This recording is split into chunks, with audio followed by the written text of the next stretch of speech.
Welcome back. As we mentioned, former President Barack Obama is hitting the campaign trail for Democrats tonight in Atlanta, looking to fire up the base ahead of next month's election. Joining me now to get some insight on the entire midterm season and President Obama's return to the trail is former Obama campaign manager and senior advisor David Plouffe.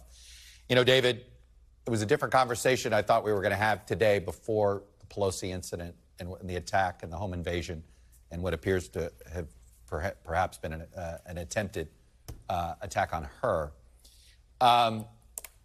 It didn't seem that long ago when Barack Obama and John McCain was denouncing people at a forum in public to sort of make sure the crazy doesn't get all worked up. And in fact, I believe you're the last presidential election, David, where both nominees were above water by November. We didn't demonize and dehumanize the way we do in today's politics. I'm just curious what you're thinking right now. Well, Chuck, as you know, I mean, politics has been rough and tumble since the formation of this country. But I do think what we're seeing today, is unprecedented. I think there's a lot of hate, obviously, and that can be on both sides. But in terms of, I think, what has been unleashed out there by Donald Trump, by Tucker Carlson, by Breitbart, by Steve Bannon, all of these really agents of hatred. It shouldn't shock any of us, sadly, that there's violence. And I think we're going to have a bunch of close races, is my sense, in this election, that, House districts could be decided by 200, 300, 400 votes. Senate races could be decided by a few thousand. And I think there's going to be a lot of people out there who are going to be told that those elections are rigged. It's not fair. The Democrats are pedophilia pushers, and they hate this country. So, this is really, and you match this with the unprecedented ability for people to carry guns wherever they basically want in a lot of parts of the country. It's very scary. It is. And I guess the question, I don't know how we put this back into the toothpaste tube, because, and I say this, look, you've had some after your political life, the Silicon Valley community. Do you think these tech companies even have the ability to roll back what they've unleashed with these algorithms? I think it's hard, Chuck. I mean, I think that it seems that, both bad actors and just humanity generally seem to be ahead of these tech companies. You have, most of the world on these platforms. And so, I mean, I think it is.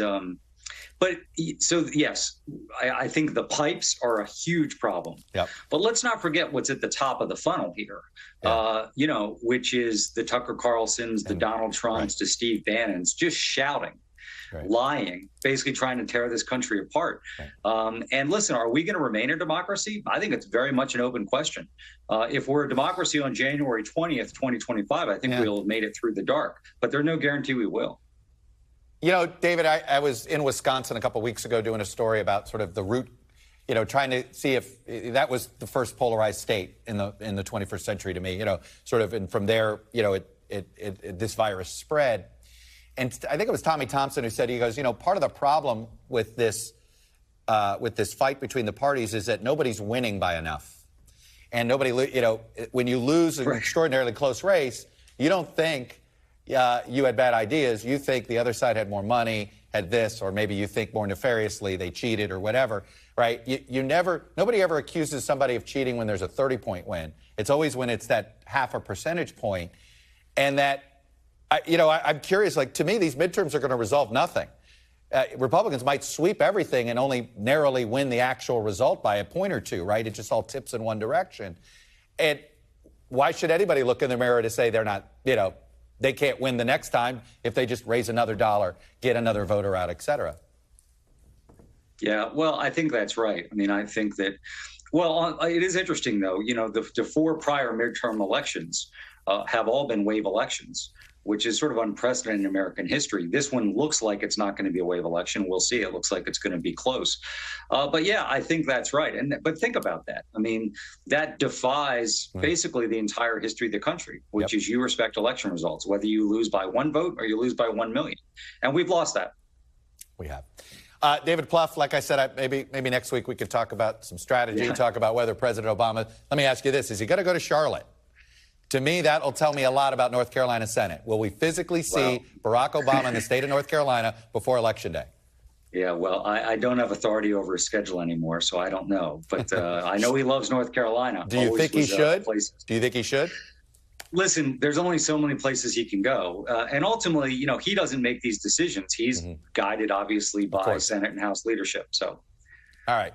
David Plouffe, as always, sir, thank you. Good to talk with you. Thanks for watching our YouTube channel. Follow today's top stories and breaking news by downloading the NBC News app.